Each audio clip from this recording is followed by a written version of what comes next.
afternoon, good morning, good evening to our distinguished speakers, colleagues and friends, all 300 of you.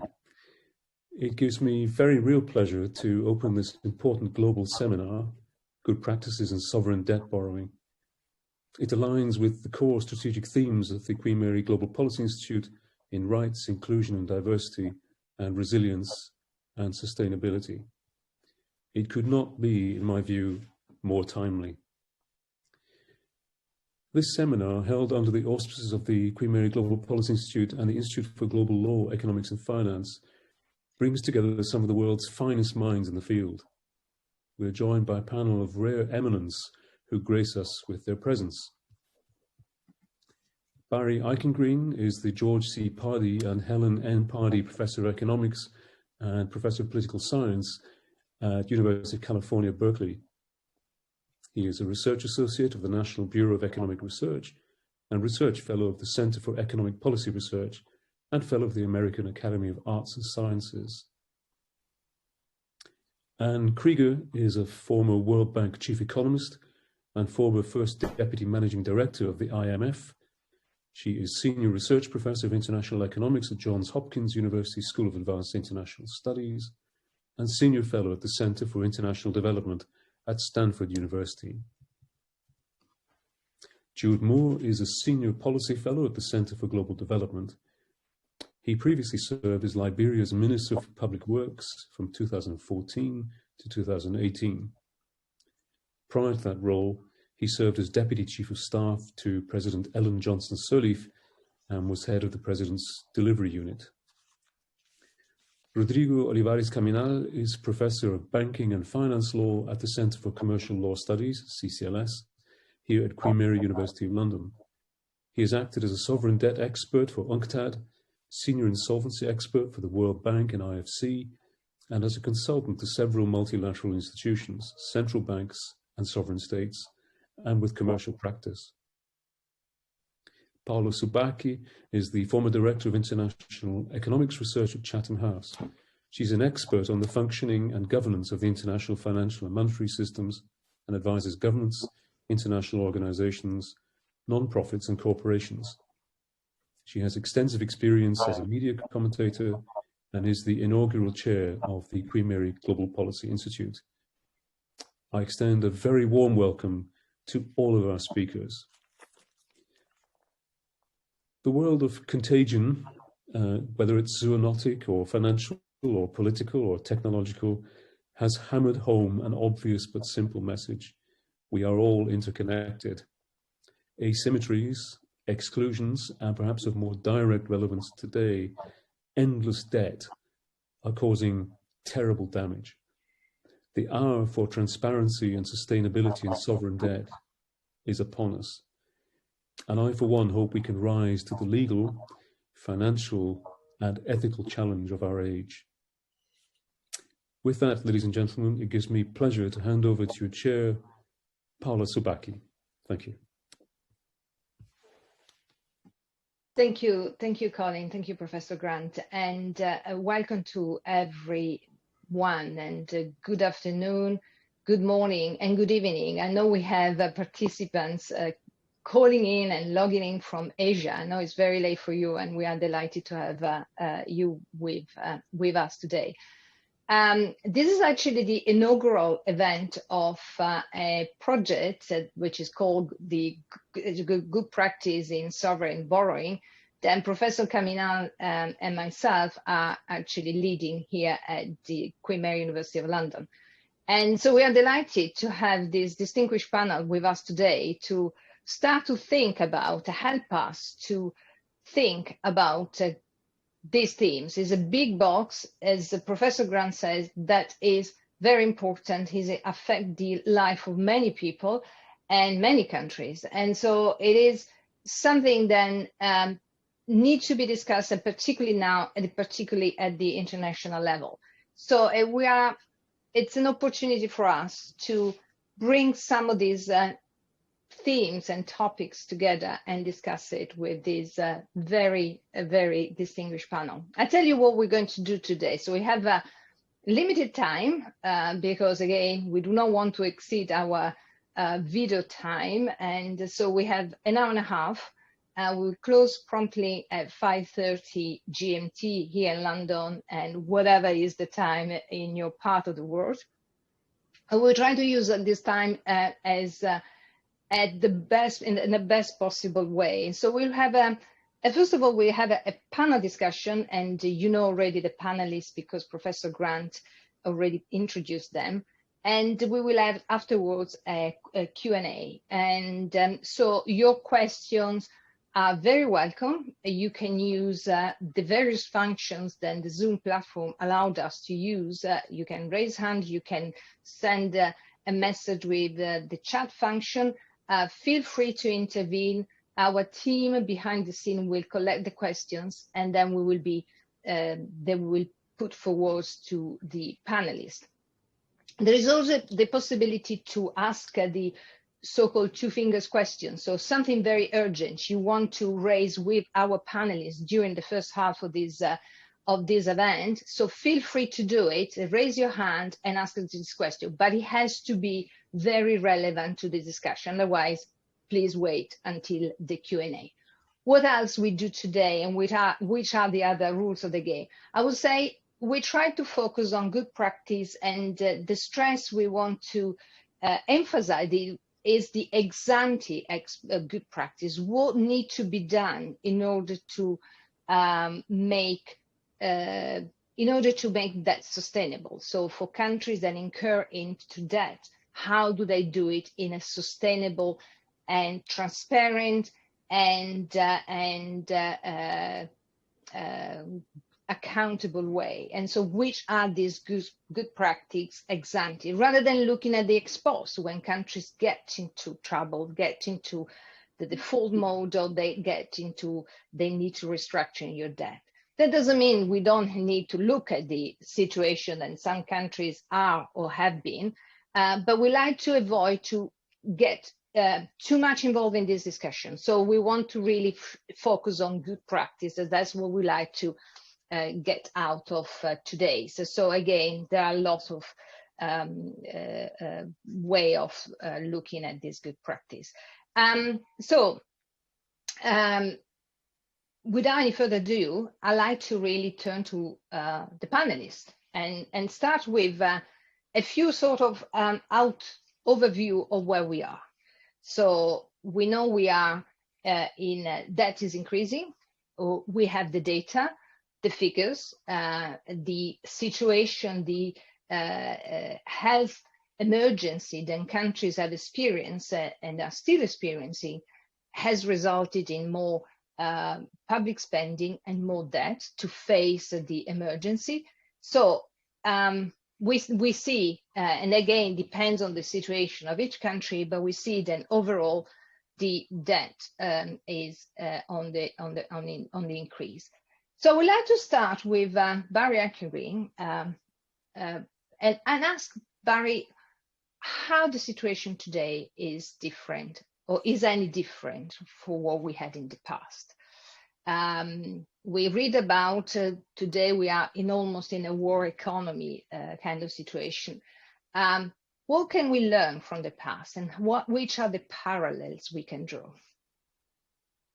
Well, I preferred the way you asked the question initially about differences or distinctive aspects of what we're passing through at the moment.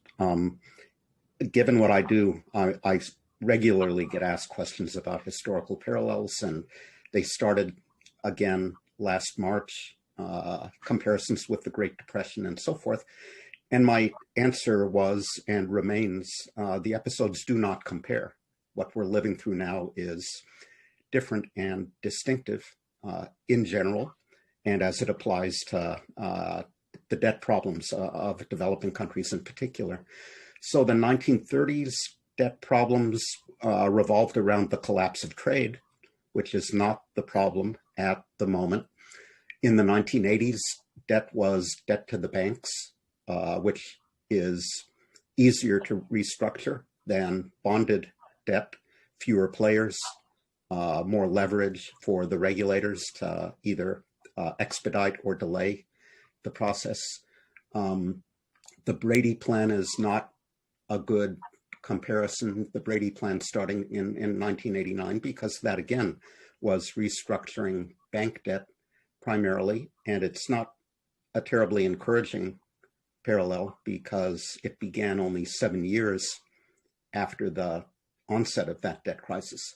And I think HIPC, the Heavily Indebted Poor Country Initiative, is not a great parallel either, because it came with heavy conditionality, which is not poverty alleviation programs, where policy conditionality, I think, is not at the center of the problem at the moment. And HIPC took somewhere between 3 years and 10 years, depending on the country you're talking about, to actually implement. So again, I think it points to the danger that help will come too late. I think help will be needed because sub-Saharan African countries have external debt to GDP ratios of 40% or so and rising. Central government debt to GDP ratios are 56% and rising.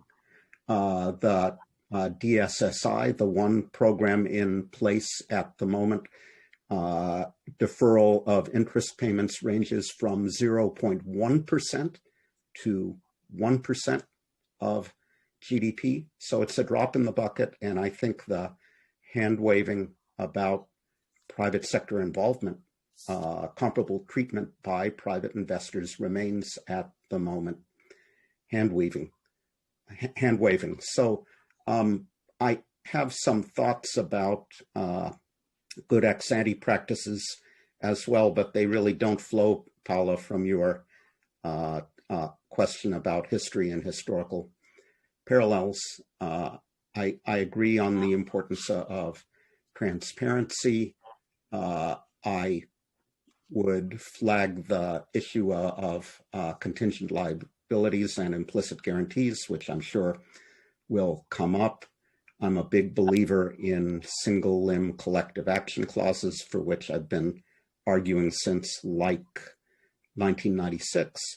And I think if we're going to see a lot of action on the debt front now affecting multiple countries, it will be another occasion to attempt to introduce indexed debt more widely into the market, which will be a help going forward in dealing with future problems. So let me stop there. Thank you, Barry, for your introduction, for framing this discussion very clearly. So basically, this time is different is actually the case, as is always be in history. But let me pick something you said, that this help will be needed. So let me actually turn to Anne Kruger and ask her the response so far of the international organizations has been good, but possibly weak. But anyway, what is your take so far, and how help will come, and this help which is needed, how it will come at the multilateral international level? Thank you very much. That's a good set of questions. I'm not quite sure how to talk about it in terms of good practices for debt restructuring or for debt taking on, because in fact there's a relationship between them that is quite important. I think many developing countries do need help. Some of them can effectively borrow, but I'm not so sure how many and how much. And I'm not sure how much borrowing can help in some instances. And let me start with what it cannot do. And one of the problems right now, I think, is we confound the fact that they need help with the idea that they can borrow. And I don't know how related they are. One of my arguments, and the strongest one, and the one I'm pretty convinced of, would be that right now, and probably for the rest of this year and maybe next, but certainly this year, the supply of vaccines is perfectly inelastic or very close to it. There's very little that can be done to expand production more than is already scheduled. Some are putting on new production facilities that will come online in course, but right now the supply of vaccine is quite inelastic. The idea that the developing countries can borrow or can be lent to by the internet multilateral institutions so that they can buy more vaccine is a formula for raising the price of vaccine and doing not much else. The DSSI, which Barry referred to, was a well-intentioned initiative. It did give some room for additional resources in some countries, no doubt about it. But if those resources were simply directed toward bidding more for vaccine, it isn't a good idea at all. Now, there has been a consortium formed of many countries, and the US just joined it for COVAX, which is the international group, including the World Health Organization, that is trying to buy vaccine for the developing countries. And I think that's the way to go, not borrowing for it, not incurring debt, but simply getting an international consortium that can allocate whatever is allocated to them. Then they do not end up with more debt when basically at the same time they have no more money. And meanwhile, they don't bid up the price of vaccine, so it's even more expensive if they do try to buy something. They don't bid it up for the US or for the Europeans or the Japanese or for the countries that have enough money to buy some of their own. So I would argue that the multilaterals, as simply a helping in COVID case, can do their best by supporting COVAX. Now, that doesn't say there aren't other things to do, of course. Many of the things that are otherwise to do, however, are domestic and depend on the domestic budget. And that, in turn, depends on what the situation is in terms of things like what they can do by raising taxes, what they can do by, in fact, borrowing more, which they may be able to, and I'll come back to that in a second, and what they cannot do because they don't have the financing available. With respect to the finances, the big problem is that some of them have borrowed so much that they will or already have encountered reluctance to lend to them more. And then there has to be some treatment of that problem, which does involve, obviously, changing practices in such a way that the fiscal deficits and other borrowing aren't as big. And that does involve especially the IMF. To some extent, Barry is completely right about now is not the time for austerity. But there are some countries where spending has gotten out of hand and where indeed something will have to be done or nobody's going to lend to them. And even if they do lend to them, it will just go for debt servicing unless something is done in any event. So I think there are issues that way as well that are fairly important. And I don't think they should be overlooked. I think, however, that the major task of simply providing vaccines should not go through the lending borrowing channel. It is the wrong one. It doesn't suit the purpose. And borrowing, when you're just going to bid up the price of something, it's like saying, okay, we'll give credit to all Americans now so that they can have $5,000 more to spend tomorrow. It would result in inflation and nothing more. And if we're lending, people have to pay it back later on, and it helps maybe a little redistribution, but nothing more. If instead we can support them in getting better practices in terms of borrowing for better purposes, then it's a different issue. And I like always to start a discussion on debt by saying that, look, I can go on a round-the-world cruise, have a marvelous time, go first class everywhere and so on and so forth, and come back home and I can borrow to finance it. When I come home, I'm going to have to service that debt, and I will have to, if I was spending everything before, I'll have to cut my living standards afterward. On the other hand, if I've got a brilliant idea for a program that will indeed sell wonderfully on the internet, or I can invest in something because I've got a new recipe for a restaurant that will work out just beautifully, then it may make sense to borrow to finance some of the expenditures to invest in that. And if I do that, then of course, I will earn enough money so that I can repay the investment plus something. So I would argue that the most important good practice for borrowing is to be sure that the excess of spending over saving, which is what borrowing is for, and other capital flows I should add, the excess of spending over saving goes to purposes that will increase productivity and will increase real incomes in the future and will therefore be sustainable going forward. So I would use very different criteria for debt sustainability than I would for the COVID vaccine now, but both are important because if they don't do it and they otherwise borrow for consumption now, then later on there will be more of a burden and things need to be done. That doesn't say they shouldn't borrow at all, and some of them have room, and the interest rate is low. But when interest rates are variable and it doesn't long remain low, there could be problems, and I think most people looking forward do anticipate a time when interest rates could rise quite substantially as we finish with the COVID era and where we get vaccines enough for everybody and all that. So I'll stop there. Thank you very much. You gave us an enormous amount of points to think and to discuss. And I'm sure there will be, and in fact, I can see already some of the questions coming from our participants. Let me start to unpack a bit the various points you made in your talk. First of all, the vaccine. So basically what you're saying is that, and generally in your presentation, that should be incurred in a way that is sustainable. And so the international community, the multilateral organization, should help countries to have access to vaccines in a way that doesn't affect their debt. They do not incur in more debt in order to buy this vaccine. And this is really one and something you wrote for Project Syndicate, and I think it was a very interesting and good proposal. So again, we do not end up with poor countries needing to buy expensive vaccine, but it's all provided by the international community. Let me pick some of the things and turn to Jude Moore and maybe ask Jude if you could actually react.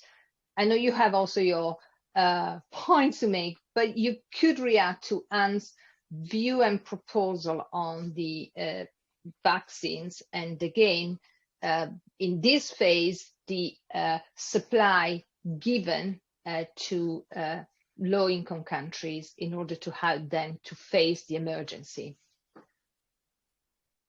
Sure. Again, great being here. And I think on the vaccine question, it wasn't simply the idea of my understanding of DSSI was that the deferment in interest payments would allow countries to be able to respond to the health crisis, whether it was testing or other things that might be affected by this. I think COVAX is supposed to provide up to 20% of vaccines for countries. But what happens, we reach herd immunity at 60+%. So what happens for the rest of that? And I think, so for example, in Africa, the African Union through the Africa CDC has created something called AVAT, that's the Africa Vaccine Acquisition Tax Team. And they have gone and acquired by this point up to 600 million more doses outside of COVAX, because COVAX, even at its best, is not sufficient. So that's on the question of vaccines. These countries have to do more than is currently available. Now, we might be able to see slightly more in terms of what's available, because this morning I saw that Sanofi is probably going to manufacture for J&J. So that might increase the availability of options on the market. But I think both Barry and Anne raised some really important points. In my view, the problem we face today, especially insofar as Africa is concerned, is that the response mechanism is mismatched to the problem. Well, on the first thing is that the composition of creditors over the last 2 decades has changed significantly. Well, the last debt crisis was basically Paris Club members and multilaterals. But now, with the rise of China as the dominant bilateral lender, the rise of the private sector as significant in terms of the lending portfolio, the borrowing portfolio of African countries, it's difficult to gather all of these together to respond. So that's the DSSI defers interest payments, but you would notice that some of the African countries have not taken up the DSSI because they want to retain their access to capital markets, right? So I'll give an example with, it's not an African country, but Mongolia. Total benefit to Mongolia under DSSI for now would have been $68 million. But Mongolia was able to go to the markets and issued a debt for over 5 years, bond for $500 million. So Mongolia had to, do you want 500 million or do you take 68 million from DSSI? So DSSI is incomplete. It is also slow. It's been so slow that some countries are not participating in DSSI. The final thing I would say is, in terms of the global mechanisms to deal with this, is DSSI is out of the G20. But over 60% of debt services over the next 4 years are due to China alone. right? So is the G20 the best forum to be able to do this when one member of the G20 has 60% of the debt? I mean, China is the dominant bilateral lender on the continent, right? So in terms of where do we resolve this, do we see a diminished role for the Paris Club, a diminished role for the G20? And it seems as if insofar as Africa is concerned, maybe it makes sense for the Africans to take this up at the next FOCAC, right? Because FOCAC is where China deals with Africa as a continent. And for the last 20 years, the agenda at FOCAC has been set by the Chinese. So on the debt question, especially because China is such a dominant lender in Africa, it makes sense. I'm not saying that we should abandon DSSI or abandon G20. It just seems that because of China's dominant role, it might make sense for countries in Africa that borrow from China to engage in another forum to be able to deal with that. I think the final thing that I would say is that what most African countries are looking for, I mean, because if you see the spending needs on infrastructure and social services, for them, they're going to need access to international capital markets, right? Because it's not enough. More than 40% of African infrastructure over the last decade has been provided out of the budgets of African governments. They've breached the limits of what they can do there, but the need is still great. And so what are the best practices domestically, regionally, internationally that can sustainably allow them to borrow and still be able to carry on? And I think those will come up in our next portion of our comments, but I'll stop there. Thank you very much. And yeah, exactly. I think it is something we like to go back and into our discussion. But let me bring in Rodrigo Olivares Caminal and maybe ask Rodrigo if he can give us a sort of overview of the status quo now. And again, this fragmentation of the picture that makes intervention, debt restructuring, but also good practice ex ante very difficult. Thank you, Paola. I think that coming last, I will try to pick a little bit on the speakers that went ahead of me. And I think that one common issue that has been raised by Barry and Jude is the issue about the DSSI. What we need to bear in mind is that we have moved forward from DSSI. Now we are moving to the common framework, which tries to bring China into the equation. And I think that of course, it doesn't address it, but the idea with the common framework is to try to address huge points again regarding China, because and China brings two issues related to them. One was when they announced DSSI, there was a publication of a white paper from the Chinese State Council that they were talking about being involved. And then now this has kind of evolved into something slightly more formal, which is the common framework, which is still to be seen. Then on another issue, which is talking about the downgrading and market access, I think that on that particular issue, if you will be asking for breathing space because you might encounter certain temporary liquidity constraints, it is kind of expected that credit rating agencies will react in some kind of way, which is understandably, and that's what has to an extent pushed away many of the possible beneficiaries from requesting formal assistance.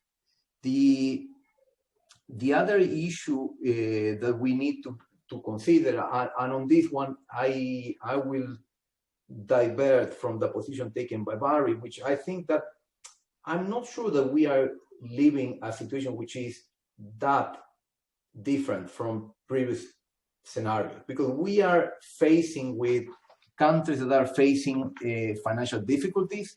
These can be temporary, created by issues related to COVID, or some of them, what COVID has done has accelerating and something that was in the making. What we are experiencing are countries like, for example, and if we pick on on Zambia, for example, which was a country that had been experiencing financial difficulty for quite some years now. And basically what has happened as a result of COVID is that has accelerated something that was unavoidable. So bottom line, we are once again encountering countries that have, some of them that have overborrowed, and now they have to face the music, or situations where there has been a sudden external shock, and then they do not have sufficient buffers, or they need liquidity assistance to cope with the current environment. In that sense, I would say that we are not in such a different scenario or in a different situation. The other thing I would like to add is going back to the second part of Paula's question, which is the element of good practices. And when we were with Paola discussing how we can develop this initiative, one thing that came to my mind is that basically we are always trying to put off fires, but I'm not sure whether we are looking at what's the real cause of those fires.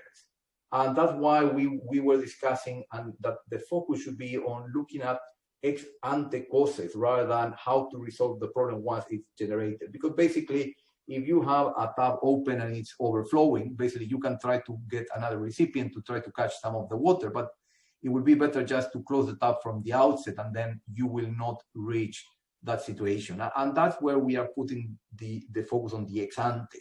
And when we are looking at the ex ante is whether, is there a real need for additional financing? Is the financing going to really address development? Or are we just covering budgetary deficits? And if there's a budgetary deficit, it is temporary, is it extraordinary, or it's a fundamental long-term issue? And if we overcome that first analysis, where you do a law and economic analysis of the real need of additional financing, then we need to look at other issues, such as what's the due process to incur in more debt, due process as to format, due process looking at transparency. And this brings back some of the issues that Jude was mentioning about greater transparency. And on the issue of greater transparency, we usually point out at some of the usual suspects, but I think that the issue of transparency is more deeply rooted, and not just in the new players, because you was referring to now we have new entrants, new players in the bilateral lending market, but I think that some of the even old traditional players in the bilateral market, I'm not sure they're as transparent as they should. And it's not just about greater transparency, but it's also about better quality of data. Because some of the data is out there, and again, bilateral lending is slightly more difficult because it's slightly more obscure and less scrutinized, but even the information about multilateral sometimes appears consolidated, and if you ask around to, I would say probably any parliament or Congress, I doubt that any parliamentarian can easily tell you, yes, I know where to find information about the amount of debt incurred by country X to hold them accountable. And do you know how much is bilateral, how much is multilateral? And we don't have that proper degree of transparency to have proper accountability. So it's not just about greater transparency. Of course, I agree that there are specific areas that are the transparency is more scarce than in other areas, but even in areas where there's great transparency, the quality of the data still needs to tell us more.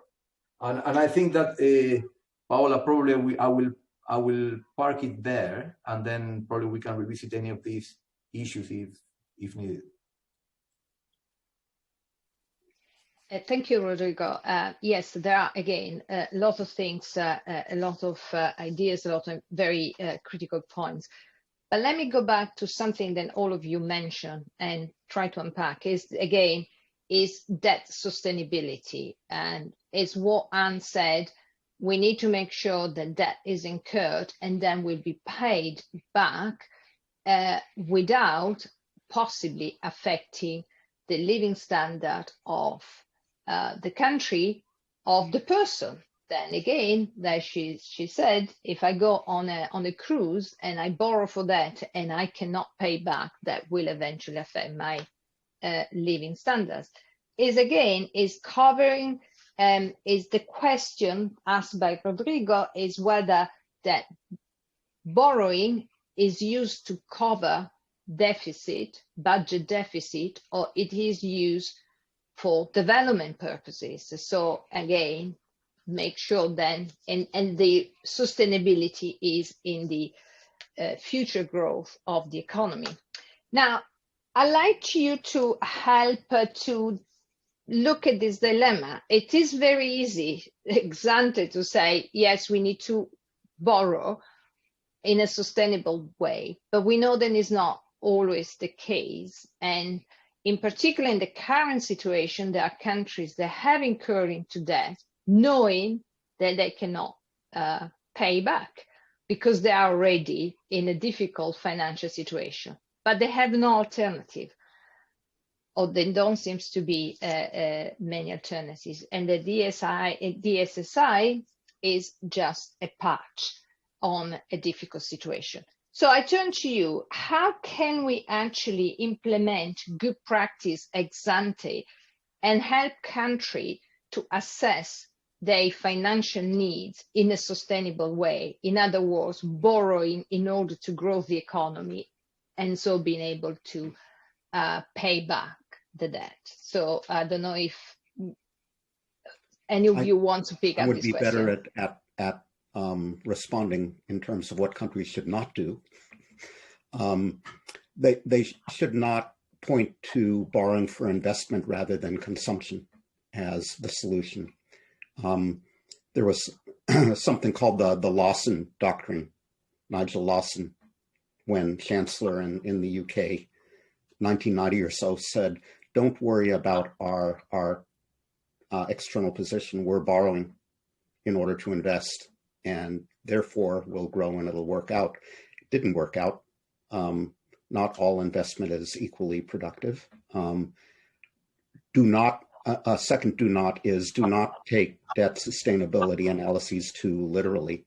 I think they're useful exercises, but they're imprecise. They have very limited forecasting power. So they're like bank stress tests. Better to do them than not to do them, but don't take them too literally. I don't think transparency is a magic elixir that will solve, eliminate bad borrowing practices. I'm all for transparency, but I don't think that even the greatest imaginable transparency in terms of borrowing will prevent governments and countries from running into the wall. Mongolia, as Jude pointed out, can borrow currently at 5%, and it's growing at 5%, so that looks okay. But as soon as the Fed begins raising interest rates, Mongolia will be able to borrow at 10%, if at all. Markets react to events, and they overreact to events, transparency or no transparency. Could I say something? Okay, I agree with much of what is said, but not quite all. And let me just say, I agree with very strongly on the transparency issue. One of the major issues in trying to do anything is simply the borrowing, especially by the private sector, is diverse. Even governments, however, very often do things off budget. They have contingent liabilities and things that don't show up in ways that are easily translatable into debt per se. For example, many countries are running into difficulty because they've been very generous with pension payments for government workers. When that happens, those contingent liabilities become actual liabilities of the government. And when the government can't finance it, there's a problem. Now, to say that, okay, but they need something for something else, so they have to borrow anyway, will only work while they can borrow or otherwise get funds. And what happens to countries is that when that point comes, of course, the markets close to them and they cannot borrow, and they cannot even roll over their debt. And as they do that, there are problems with all of that. I think the idea that we can ignore what's going on the lending side is important, or is important and wrong, because the lending side is the ones who are going to decide whether they're willing to lend or not. And markets have been accused, sometimes correctly, of lending too much in advance. But then, of course, they're also accused of not lending enough when times get bad. And yet private lenders are going to do some of both. And that's going to be an issue. And it's not one that you could say, well, they need to borrow anyway. They may need to, but they won't be able to. The issue of contingent liabilities is, I think, very important in many countries, and the transparency issue is important too, and they're related to each other. What kind of accounting do you want on the government pensions? Should they be counted as part of the potential debt of the government? If they're not fully funded, how should you go with this? There's so many other things that could be put on one side or the other of the balance sheet that is very, very difficult.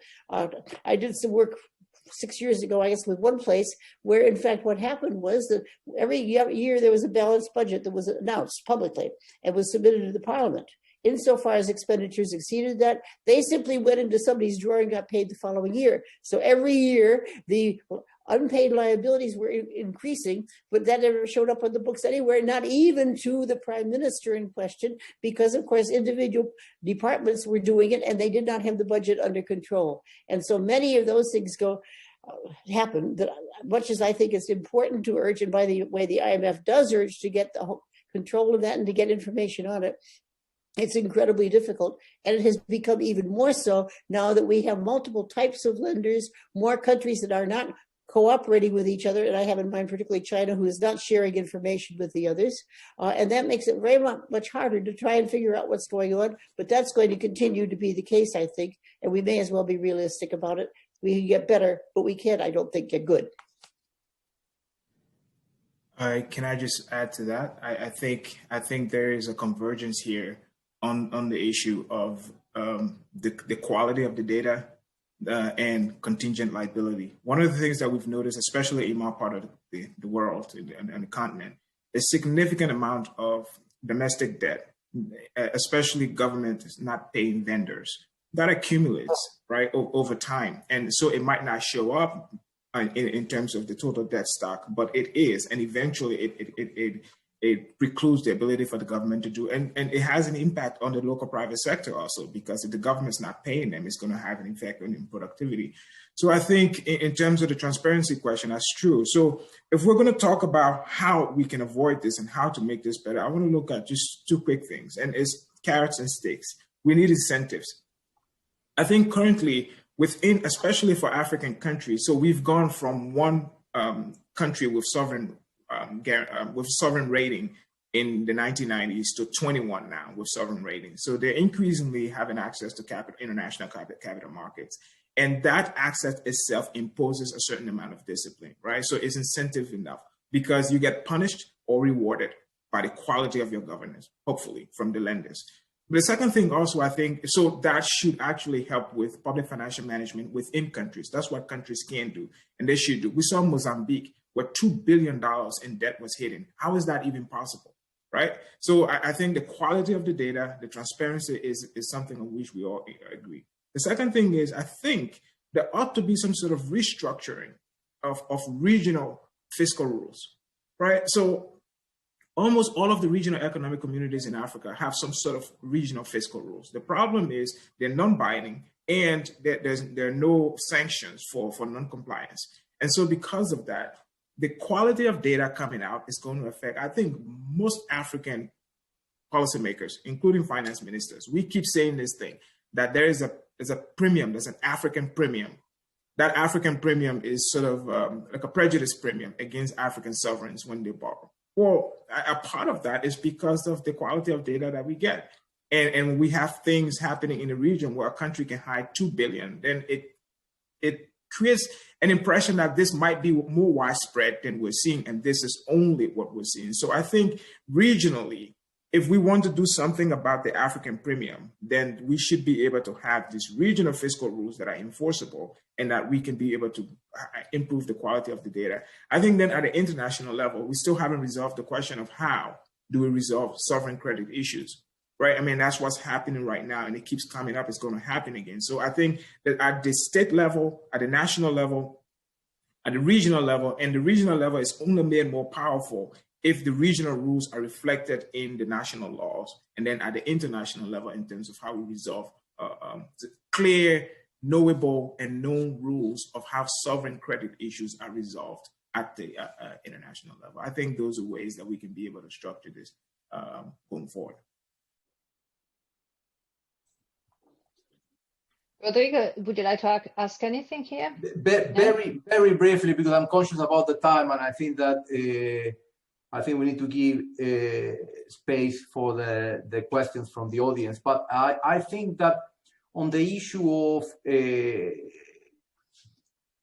good practice and what can be changed, I agree with Barry that transparency is not the silver bullet. It's not a magic wand that will erase all wrongdoings, but I think that it can contribute immensely.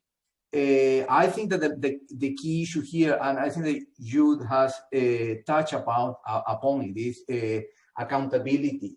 And the problem is that, and he gave the example of Mozambique, and I think that's one of the leading examples, or again, if not, I will pick again on Zambia. On Zambia, they announced they cannot repay the debt, and then shortly thereafter, they want to nationalize some copper mines, and they are diverting resources rather than solving the underlying problems to a political election. And again, this is where I think that it's about accountability, and I think that there is where transparency can play a key role. And I would like to link this to the underlying responsibility of lenders and borrowers, because I think that this is central to what we are discussing.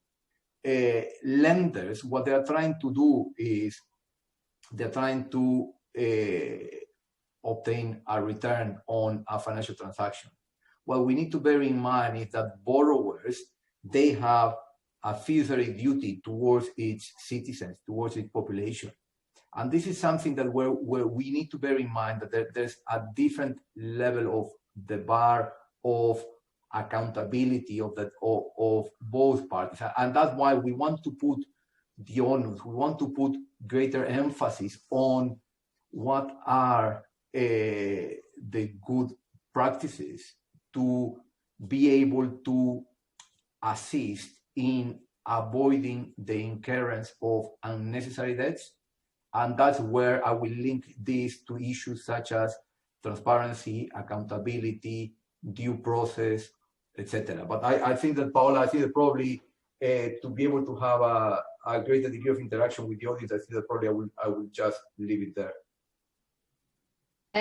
Yeah, there is a lot of food for thought, and obviously more for our project. And I'd like to ask the panelists the final question before hand it over to Alonso Soto for the Q&A. So not any debt transaction is equal to the other. So there are different differences, and differences the type of debt, the type of conditions, interest rate, and whatever, ranking, maturity, and so on. It is increasingly the case then, as we know, then countries then can have access to markets. They tend to have, particularly now, much better conditions. And then there is a difference between multilateral and bilateral debt. So basically, bilateral debt seems to be increasingly being the last resort for countries that cannot even contemplate, and this, when I say contemplate, I know I'm opening a big box, contemplate a multilateral debt. This is a question for all of you, but perhaps in particularly for Jude. So which are the options? We talk about incentives, we talk about responsibilities, but which are the options for countries that cannot or do not want to have access to multilateral debt? Is actually multilateral debt and multilateral financial organizations effectively helping countries to face some of their financial needs, while we are now shifting even more towards bilateral, and what can be done? Want me to go? Anne, please, yes. Okay, well, I mean, first off, one reason to borrow from multilaterals is because when the multilateral lends, it's, so to speak, a seal of good housekeeping for the country saying that we think debt is sustainable, which in turn induces the creditors to start to extend some credit. And one of the things that often happened, at least when I was at the IMF, was that if there was a country with whom we were not reaching an agreement, the creditors were pushing us to get an agreement with the country so that they could lend again, but they wanted to be assured that the program, the IMF was one that was sustainable. So that's one part of the answer. The second part of the answer, of course, is that, and this is important, I think, in all these discussions, and this is not particularly specific to this, but it's important nonetheless, and that is, what should countries do? Well, countries do what their authorities decide. And their authorities normally are governed by politicians. And the politicians have some incentives, and those incentives are not always related simply to what the country will do with its debt 5 or 10 years from now. And that is a major problem, and it's very difficult to find rules that will cover that. There are going to be politicians who are up for re-election, who are unpopular for whatever reason, and who are going to want to spend immediately to retain office. And they will incur deficits without regard to whether, especially after the next term of office, if they win, they're not going to be there, and so somebody else will do it. And I think that we're talking as if the country, as if all the decision makers in parliaments, in the prime ministry, and everywhere else, all are just committed to this. We want to make sure that 5 years from now all is well. Doesn't always happen. Some countries have managed to have governments that do that. But even within those governments, there are splits. And it's not, I think, a matter of what the countries think. In fact, that phrase normally bothers me. Countries don't think. People do, and people in governments do, and they don't always agree. And sometimes rules of law and things like that help. But on the other hand, I think we need to recognize that there are going to be pressures in those countries, and that fighting all our nice fancy rules and things like that aren't going to help in times when the politics go in different directions. The multilaterals can help in that regard, because when countries have run into major problems and can no longer keep up even what they're already doing, and so we hear all about people being thrown back into poverty and so on. One thing that can happen is that the multilaterals, by working out a program with the country, can not only lend their own money, which is concessional and therefore cheaper than money in the market, but they can enable creditors in the market to come back and lend to the country too, if there are things that are worth doing. So in a sense, I don't think the multilaterals' role is confined only to what they in fact lend. They do much more than that, and especially the IMF, it is, so to speak, a seal of good approval, and I think the good housekeeping seal of approval is worth a lot in the international credit markets. Paula, I think there's a one-word answer to your question of why we see this prominence of bilateral debt. China. Yeah. China uses bilateral debt for a variety of reasons, including advancing certain foreign policy goals. And here, happily, I finally do have a historical parallel. The French and German governments used foreign lending as an instrument to advance their foreign policy goals in the 19th century. And it's worth recalling that a lot of those loans to Russia and Southeastern Europe went bad at the end of the day. Indeed, indeed, and that is exactly the thing. And China got the financial capacity to be a lender, and the most prominent bilateral lender, something we didn't have before.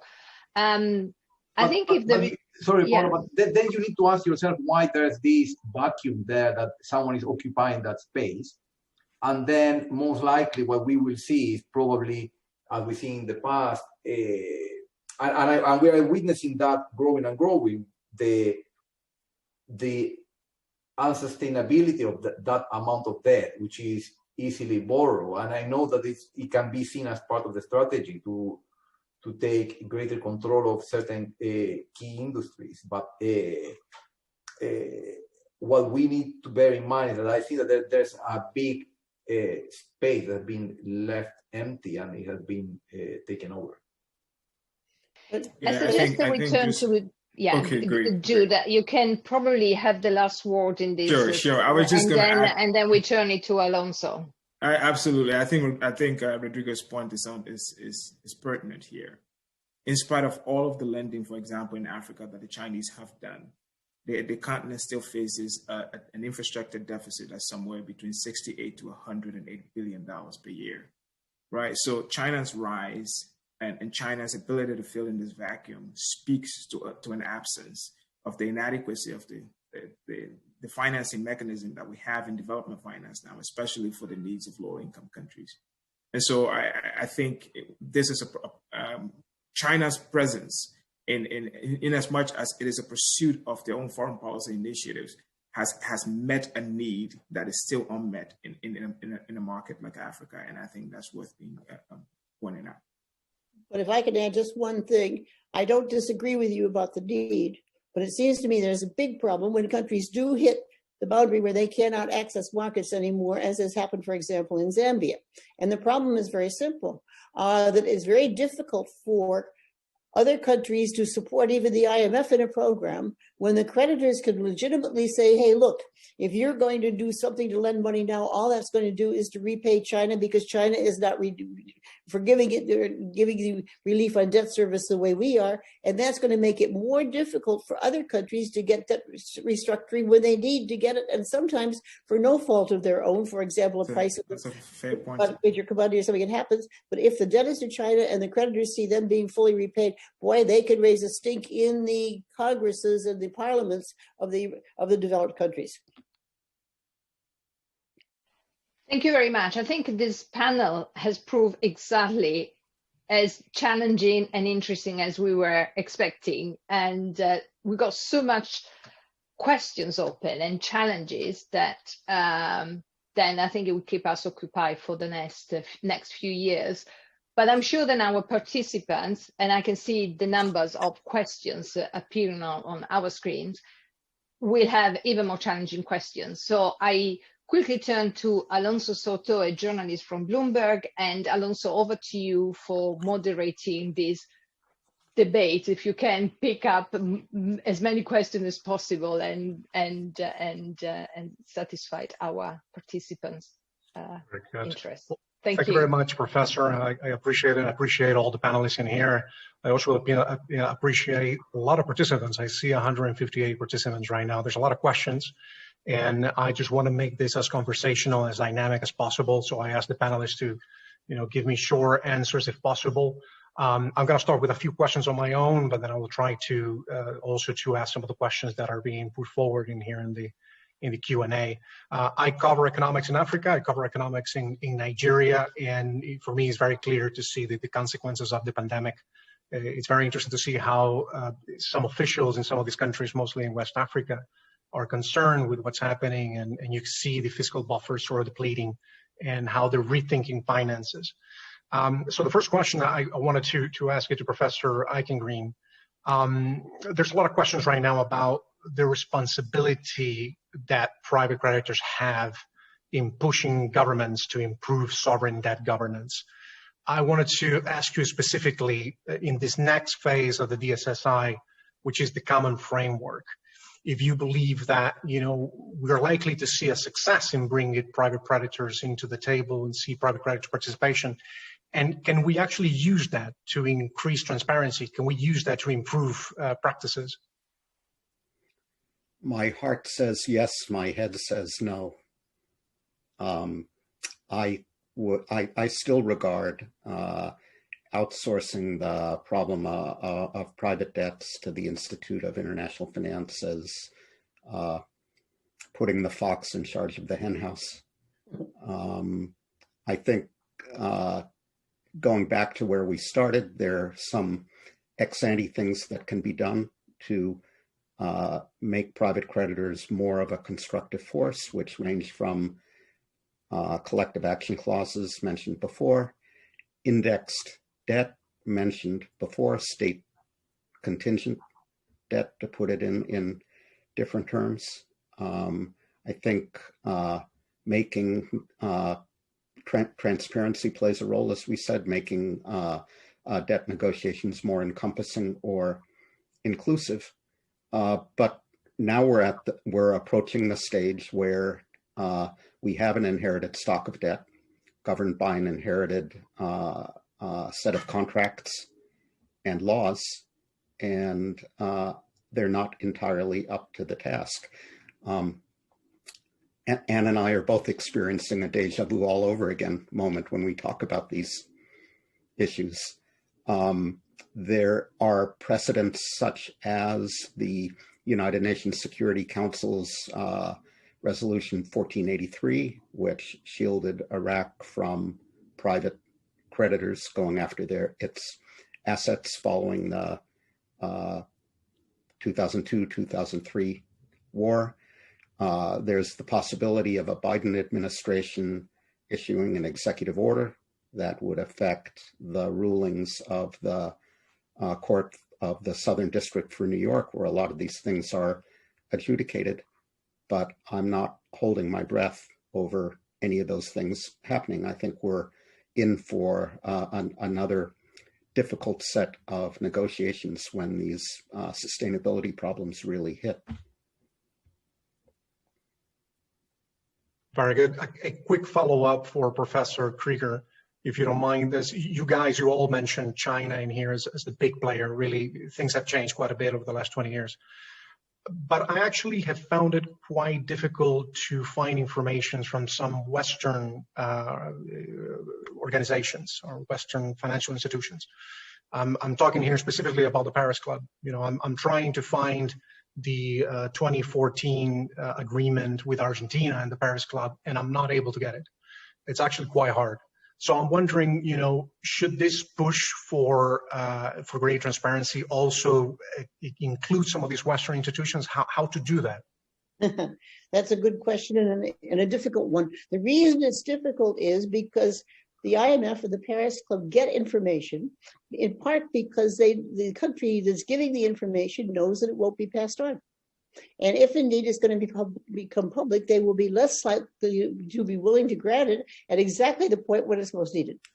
Obviously, if you're teetering on the brink of something difficult in terms of a payment coming up that is not public now, and you're not sure you'll have the funds, the last thing in this world you want is that to be publicized. And so how you then get the incentives compatible so that the debtor will be willing to give all the information you want is a very tough question. The creditors don't even want other creditors to know what they've done, and so they're not willing to give it all because they would be giving information to their competitors. The debtors don't want to give it because they'd be giving too much information when their books are shaky, and the result is that there are real problems in all this. There are also real problems because the minute you sort of say, okay, you have to give me information on A, B, and C, the incentive to get things off balance sheet and to move them away from A, B, and C into some other less transparent ways of financing is even more important. There was such a thing in the 1990s as deliverable forwards or non-deliverable forwards, in which the country promised to pay in local currency, but at the exchange rate in the forward market at that time, which basically meant that you didn't yourself know what the commitment was, etc., but it got around the foreign exchange problem. Things like that have happened, and there are other kinds of instruments that indeed make it very difficult to know what's going on. I mentioned contingent liabilities. There's also a problem that in many countries there is, what should I say, or it is finally decided, that's good neutral wording, it is finally decided that the government wants to finance the private borrowers so that they can repay in such a way that the country's debt situation will not run out of control in the public sector.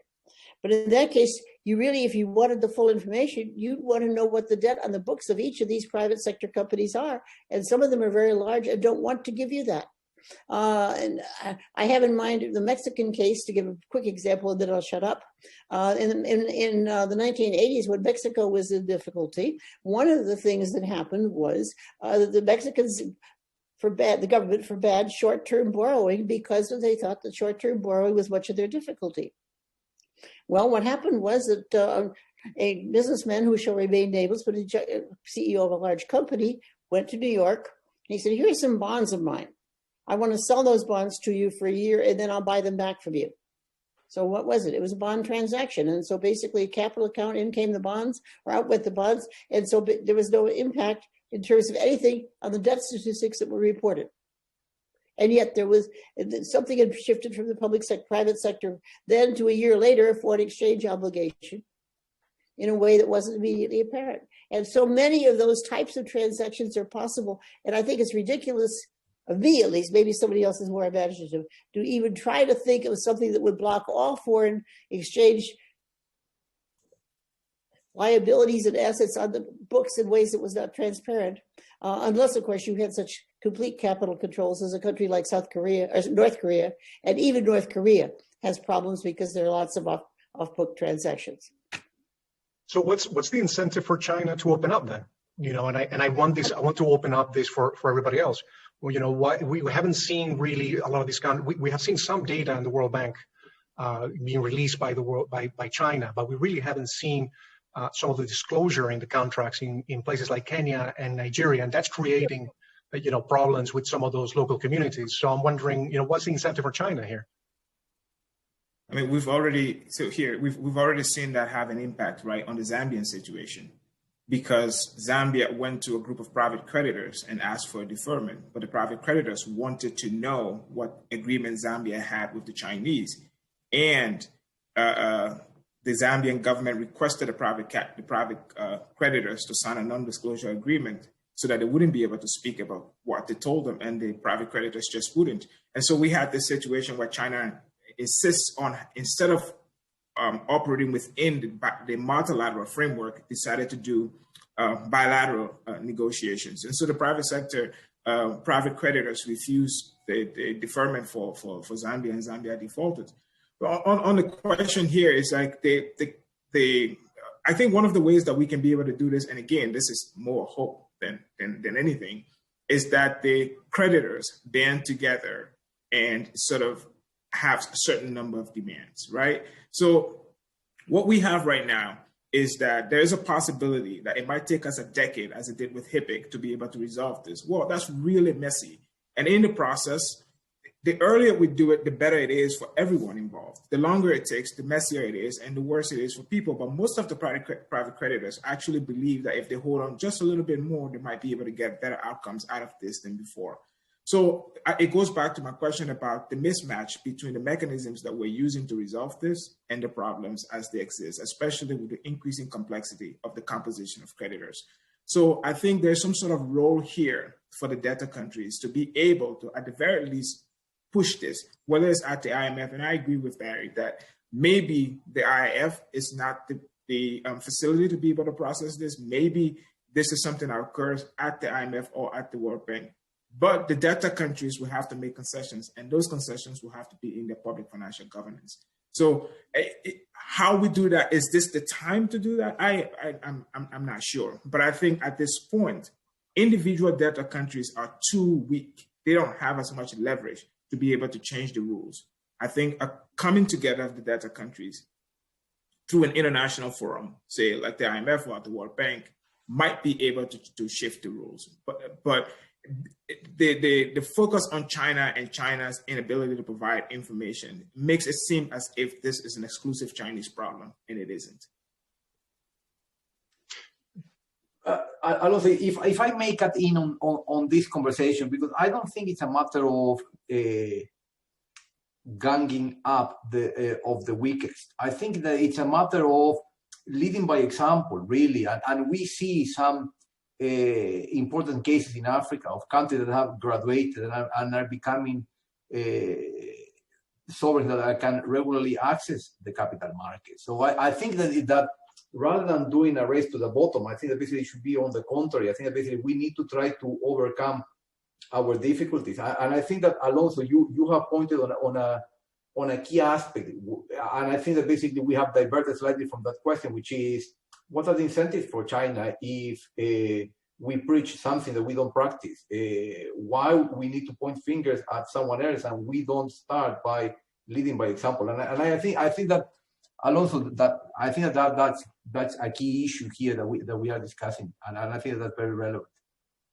And I just wanted to follow up with what Jude was actually mentioning. We're talking about some of the debtor countries. I think there is a question in Africa about how can you really improve practices of borrowing in countries with authoritarian regimes. And even if we're not talking about authoritarian regimes, even if we're talking about incentives for local politicians who might actually have, problems with increasing transparency. It could be an issue for their political capital while they're in office. So I'm wondering if you guys have any ideas about what are the incentives for those guys, for those office holders that, need to increase transparency, but politically that's a gamble.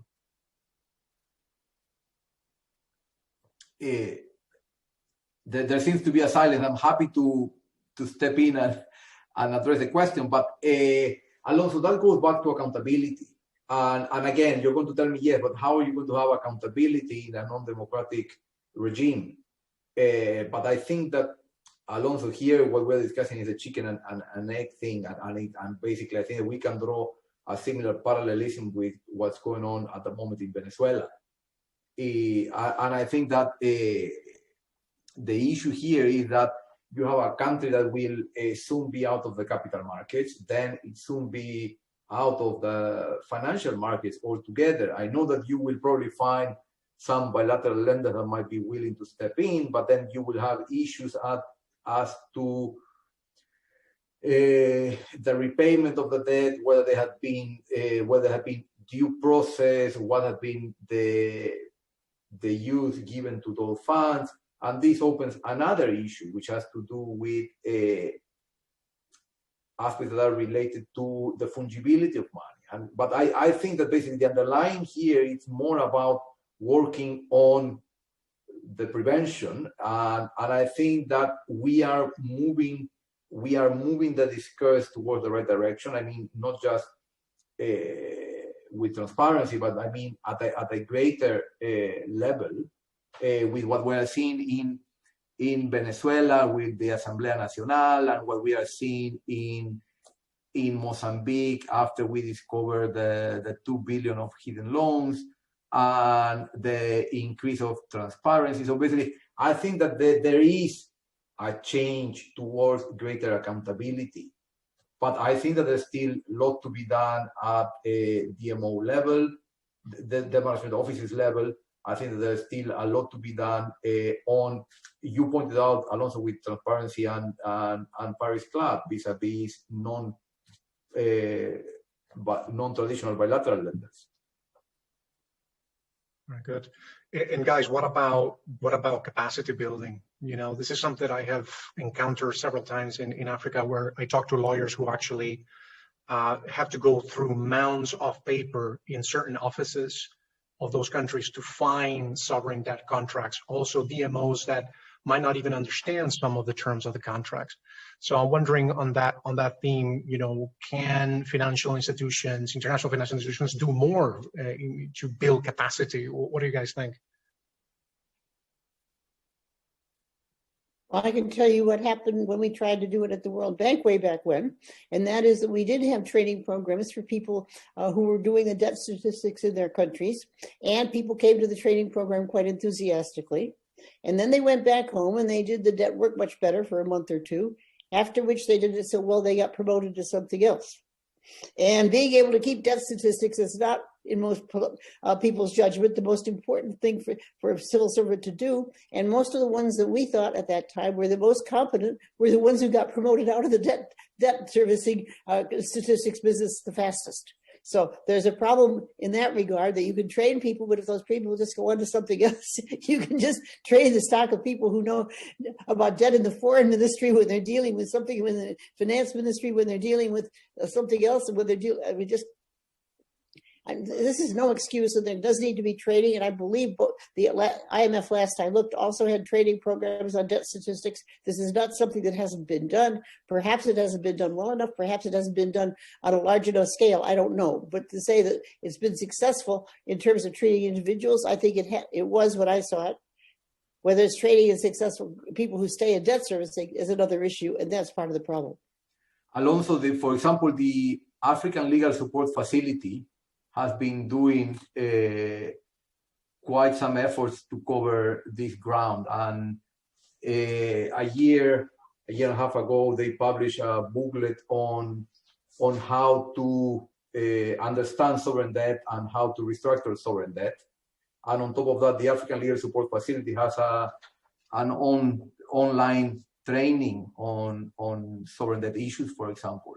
And also, I know that the African Legal Support Facility and the Sovereign Debt Forum, both of them are working in capacity building in Africa at the government level and DMO offices.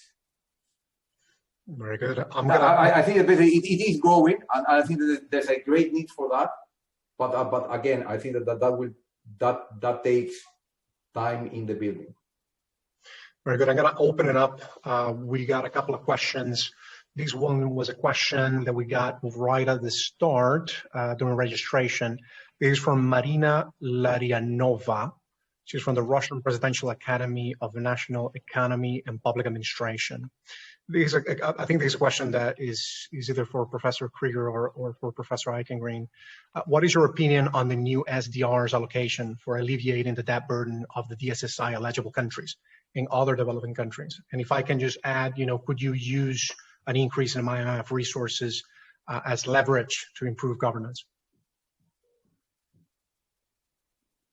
I would favor a new allocation. I would be more enthusiastic about it if it came with a commitment from the advanced countries to pool the allocation so it could be recycled and targeted at the countries most in need. And I think it's important to distinguish countries who have reasonably good governance and are suffering from the pandemic. Heavy conditionality is to, quote, improve institutions is probably not needed in the short run from countries where conditionality is needed.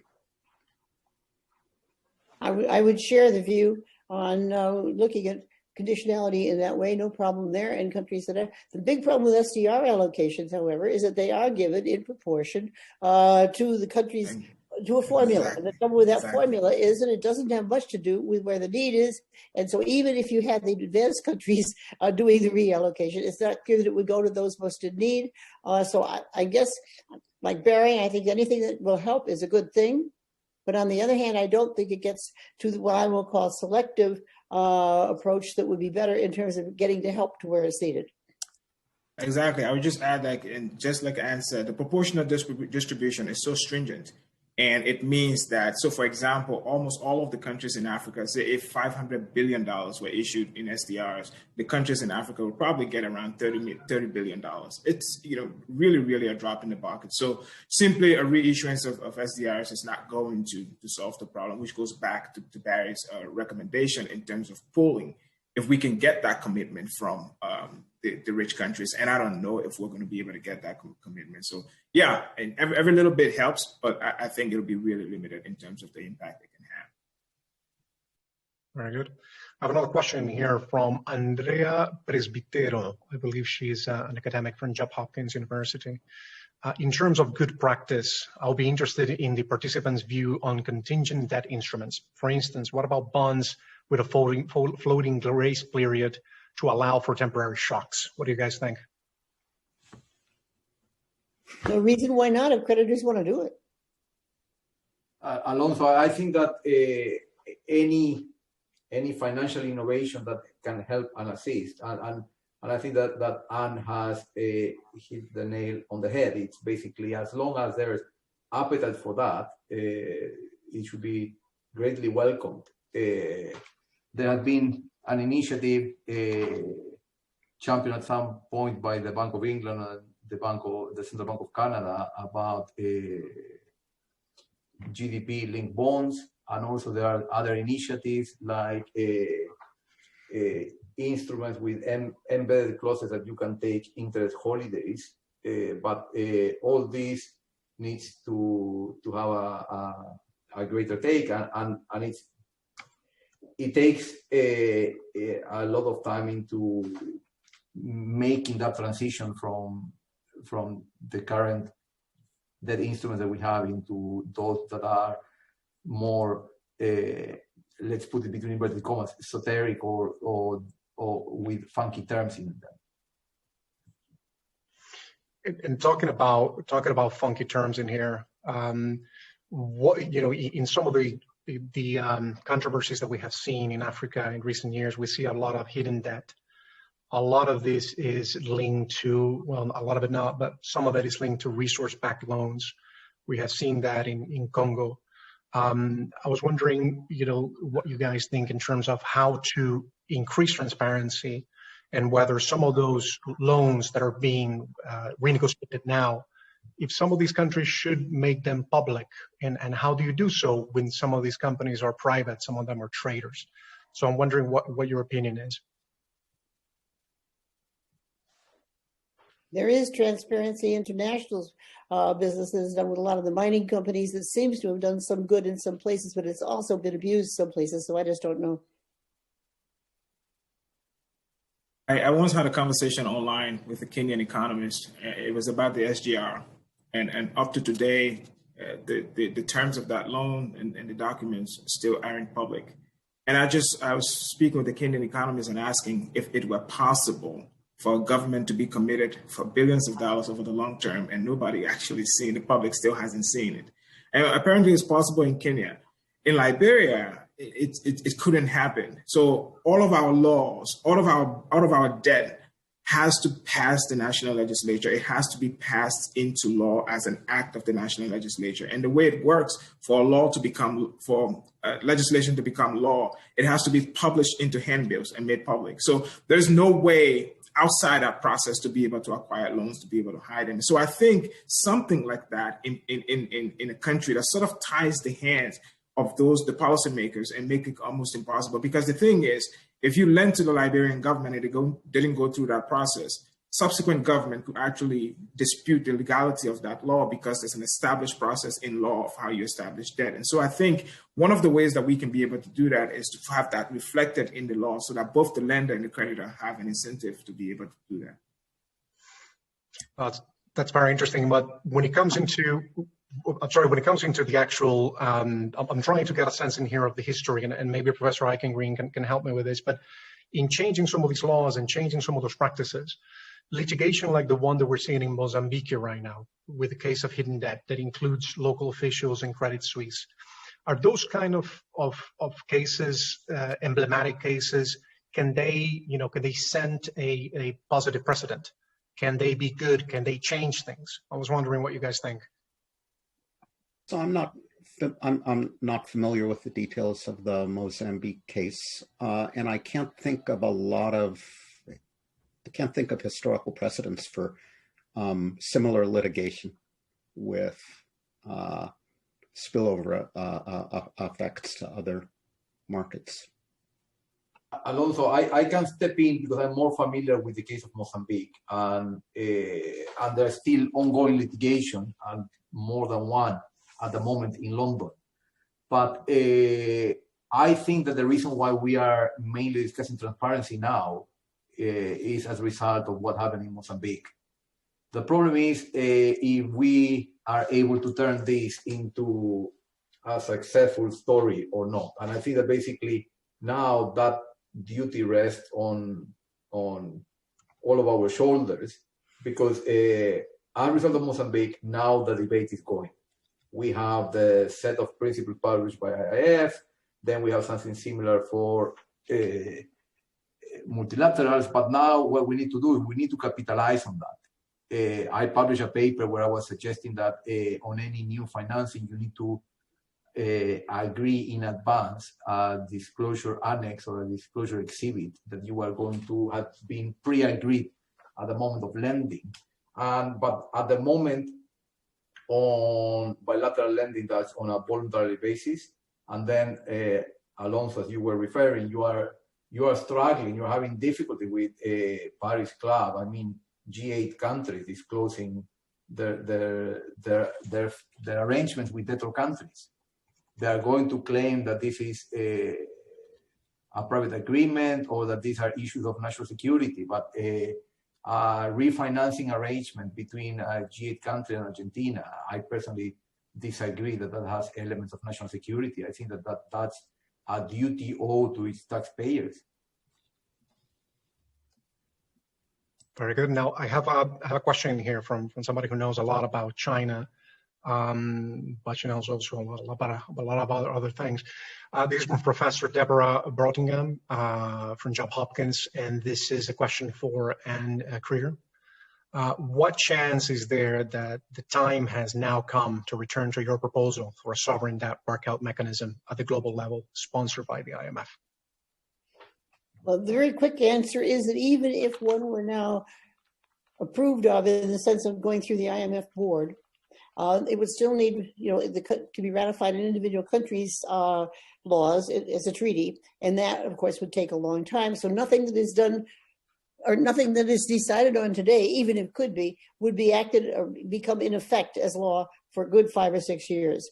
In my view, the world still needs such a mechanism. It does need to be tied in with structural adjustment in most cases.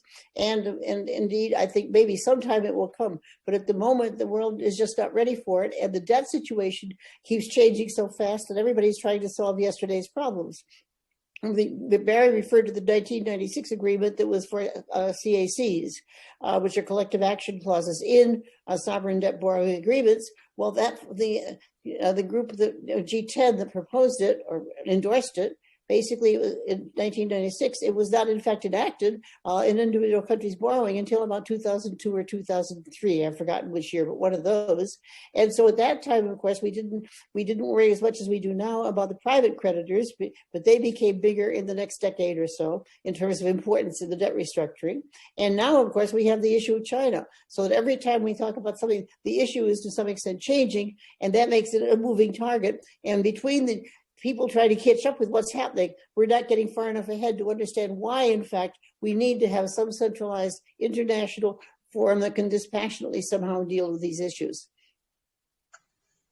Very good. Now I have a question from the private sector, from Lars Bain, partner with Farallon Capital Europe. I'm going to summarize a little bit his question. It's a bit long, but he basically says that, in the case of Zambia, private sector lenders stopped lending when the country lost market access. That's not, that didn't happen with some of the official bilateral lenders. They continue to lend, mostly China, but also other Paris Club lenders. And he's asking, what is the responsibility of official sector lenders to avoid lending into arguably insolvent countries? I see Jude laughing a little bit. So. Well, I just quickly, I know we're running out of time on this question of, I want to come back to, I think last Friday, the African Union announced they're going to start a fund for infrastructure financing. I think it is important for most African countries to retain access to international capital markets, right? They need to be able to continue to borrow from there. And I think during the pandemic, rich people have made a lot more money, right? I mean, they've made over $1 trillion, those who've invested in stocks. Whereas some of those people chose to lend their money, instead of investing it in stocks, they chose to lend it to African sovereigns. If we waive the African debt now, it means that those who lend to Africa in these times lost, and those who invested elsewhere won. So what we should do, I think for us across the continent, is how can we come to a resolution where we're still attractive as a destination for that we can still lend, we can still borrow on this. The idea that and so because of that, whatever resolution we come to, it has to be a resolution that helps the country, the underlying country, but also retains access to capital markets, because development finance alone is not enough. On that question, development finance is not going to always track private capital, right? Development finance is aimed at poverty reduction. It's aimed at saving lives and livelihood. So even if Zambia loses access to private capital, the development finance is still going to be targeted and may not come in the way that Zambia wants it, but it's still going to be targeted toward lives and livelihood. So I think there is a divergence between what private capital is trying to do and what development capital is trying to do. And in some instances like this one, we see divergent outcomes and behavior from them. Alonso, sorry, if I can step in there, because I think that Lars Bain's question, I think I find that very relevant, because again, it is the moment that there needs to be some adjustment needs to be made. and because of additional financing, that adjustment doesn't take place. And I mentioned Zambia in kind of my opening remarks while Paola was chairing the event, and what I was referring to there is that that's a typical example of a country that reaches the current situation having been in distress before COVID hit in, and then we are masking some of the post-COVID scenarios as triggered by COVID, and rather than trying to solve the true underlying problems, which are kind of pre-pandemic. So I think that Lars' question is a very valid question, and a question that needs to be probably answered by the bilateral lenders. And I think it's very important. And I don't know if I have misinterpreted Jules' answer, but I think that we also need to bear in mind that once all this is over, I think that there will be a big financing gap, and someone will have to be there to finance the post-COVID recovery. And the problem is if the bilateral and multilateral donors have depleted the resources, they will need to rely on the private sector, and the private sector needs to be part of the solution. And with some of these initiatives, the only thing that I sense that we are doing is we are pushing the private sector away, because we are pointing fingers and signaling them as if they are the bad guys in the room. And I think that with that question, that is a question that is evident that creates some degree of moral hazard. Yeah, Professor, but at the same time, we see yields of African sovereigns actually down, with the exception of Ethiopia. And I was wondering, in this situation that we're right now, which a lot of these countries, you see their fiscal buffers really depleting. People really concerned about the future because revenues are down. And at the same time, there is a voracious appetite in the market for high yield debt. Could that lead to actual better practices, more scrutiny over debt incurred, or the contrary? Are we going to see actually countries being desperate and just trying going out into the market, or whoever lender can give in a loan?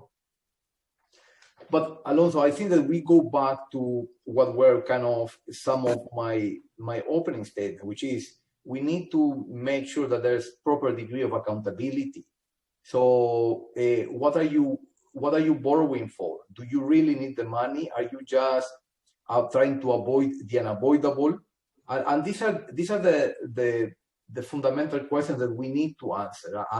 And these point me to think of some of the serial defaulters that they know that they don't have a reputation, and they default again and again because they prefer to go out in the capital markets, borrow while they're in office, then leave a time bomb for whoever inherits the government, then the government defaults, and they come back in shining armor to take office again.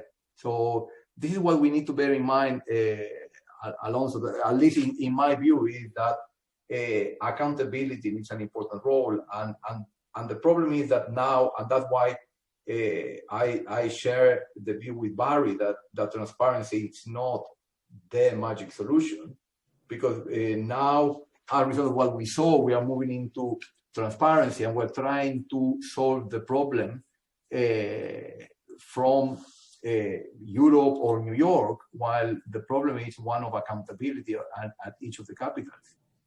Desperate search for yield on the part of investors is not conducive to improved practices anywhere, anytime. I see. When it comes into what Professor Olivares is talking, which is greater accountability, is there any mechanism? Is there any platform? Is there any ideas on how you can actually monitor how this money is being spent? Is that something they can only achieve through reforms of local laws, as Mr. Moore is saying, or is there anything else that we can do? Is there could we create a global registry of both commercial and bilateral official debt, and have that platform serve for monitoring? What do you think? There is a problem with that, and that is that money is fungible. And if you can have a budget in which you waste on subsidies for the rich and everything else, and then decide on an excellent irrigation project to get financing. And then so the project for getting the borrowing is not the project that's really wasteful. And unfortunately, that's exactly where some kind of International Monetary Fund oversight does turn out to be important. The idea that you can monitor every project is wrong, and countries have a right to spend money as they wish to. But on the other hand, you cannot decide that you're going to waste all your money, then go at the margin and say, I've got a good idea and I'll spend on this and borrow for that. And that is the crux of the dilemma. Very good. When it comes into the role of the IMF and the World Bank, as things change and as you have the common framework, where do you see the World Bank and the IMF going? Are they going to exert greater pressure for transparency here? What do you expect?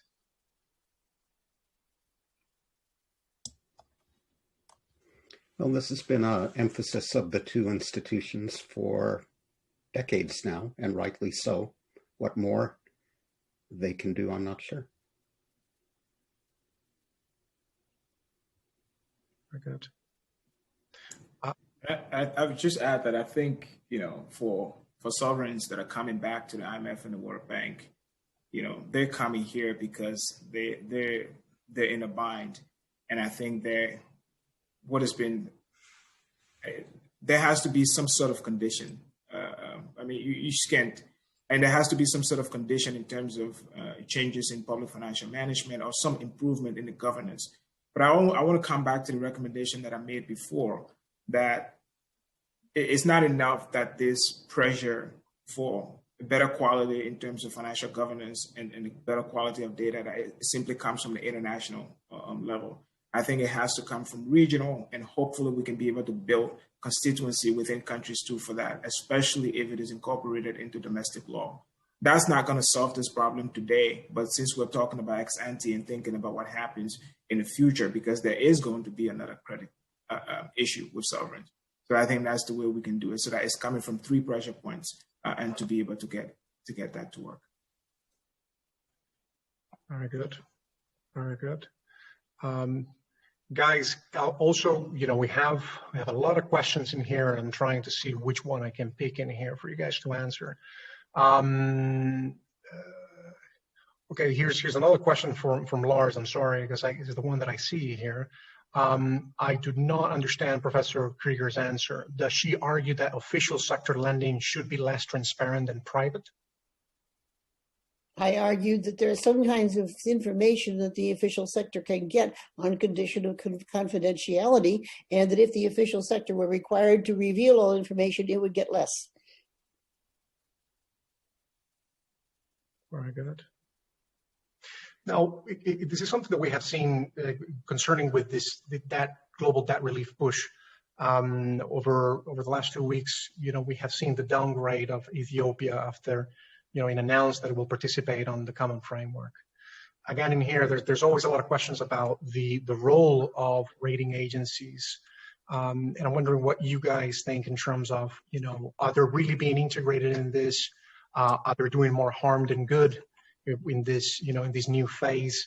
And how, can they threaten the success of this? Never been a fan.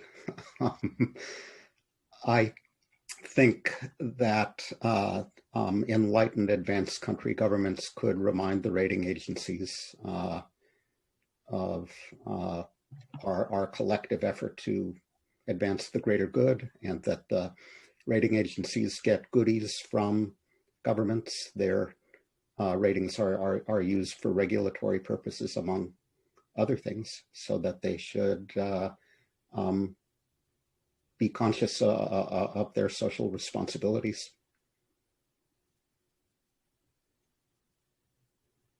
It is. Oh, sorry, Rodrigo, go ahead. No, I just want to clarify on Alonso's question. Are you referring to credit rating agencies, or are you talking about the common framework in general? Well, I'm referring about the common framework in general in the terms of how the rating agencies, in the case of Ethiopia, Fitch specifically said, if you apply for common framework, that means comparability of treatment, and therefore that could lead to a default in the private sector. when that's why they downgraded Ethiopia in that case. Okay, so sorry, but it is more linked to the role of credit rating agencies in the common framework. Okay. That's correct. On that, I would say the same that I said at the outset. If you are experiencing temporary liquidity issues and you ask for some kind of extension or rollover of interest payments, it will be expected that you will be downgraded. But for me, it's relatively straightforward, but I don't have any issue with that. I was just going to add that, I'm of two minds on that. We've, like I said in my previous comments, we've gone from one African sovereign in the 90s with a rating to 21. I think most African sovereigns who gain a rating and are able to borrow internationally understand the rules. And the rules are a bit stringent, especially in a situation like this. But they sort of benefit from the rules when they get access to the markets. And then when the rules apply to them in a situation like this, it's sort of like, can we tweak the rules so that it treat African sovereigns differently? I don't know. I mean, if we were to create a whole class of rules for African sovereigns, how would it affect their ability to access markets? So I don't know. To be honest, I don't know. Very good, guys. I think we're running out of time in here. They're telling me that I need to wrap it up. So I was wondering, if Professor Olivares or Professor Subaki have any final thoughts in here. I think that I would just like to thank all participants and also the panelists. I think that this has been a very fruitful discussion. I think that this was the first of hopefully other events, and also we are working on two research papers.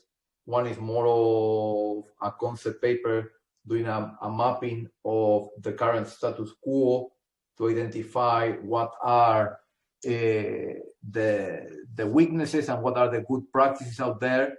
And then we will start focusing on specific issues of good practices and problems and see what can be done.